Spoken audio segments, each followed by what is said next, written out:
زما ټولو خلکو ته دا پیغام دی چې غلی میرا سب کے لیے ایک پیغام ہے کہ خاموش نہ رہیں، افغان خواتین کے ساتھ کھڑے ہوں۔ وہ بین الاقوامی سطح پر احتجاج کر رہی ہیں، وہ افغانستان کی سڑکوں پر اور گلیوں میں احتجاج کر رہی ہیں، مساوات، حقوق اور امن کے نعرے لگا رہی ہیں۔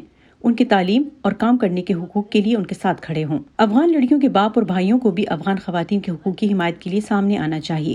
ہم سب جانتے ہیں کہ خواتین کی تعلیم پر پابندی ہمارے مذہب اور ثقافت کے خلاف ہے۔ اس کے علاوہ عالمی رہنماؤں کو بھی اپنا کردار ادا کرنے کی ضرورت ہے۔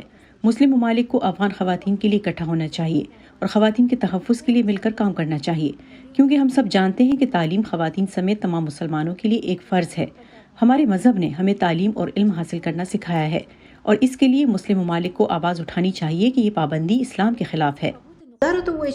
آپ اس قوم کے مستقبل کو کیسے دیکھتی ہیں جس نے خواتین کی تعلیم پر پابندی لگا دی ہے اور ان کے لیے تقریباً ہر چیز تک رسائی محدود کر دی ہے؟ افغانستان د دنیا واحد ملک دی چې الته جنکو ته افغانستان دنیا کا واحد ملک ہے جہاں لڑکیوں کو تعلیم کے حق سے محروم کیا گیا ہے۔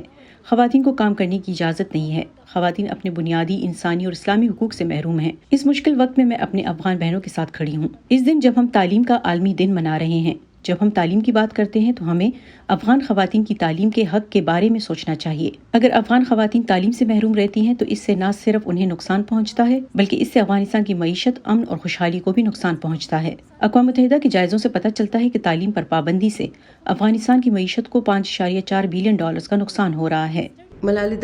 اس مشکل وقت میں آپ افغان خواتین کو کیا پیغام دینا چاہتی ہیں؟ زه د خپلو افغانانو خویندو سره ولاړه یم۔ میں اپنی افغان بہنوں کے ساتھ کھڑی ہوں، ان کی ہمت کو سلام پیش کرتی ہوں۔ وہ اپنے حقوق کے لیے آواز اٹھا رہی ہیں۔ تعلیم اور کام کرنے کے حق کے لیے مجھے امید ہے کہ انہیں تعلیم، روزگار اور سیاست میں شمولیت کا حق ملے گا۔ مجھے یہ بھی امید ہے کہ عالمی برادری ان کے ساتھ کھڑی ہوگی۔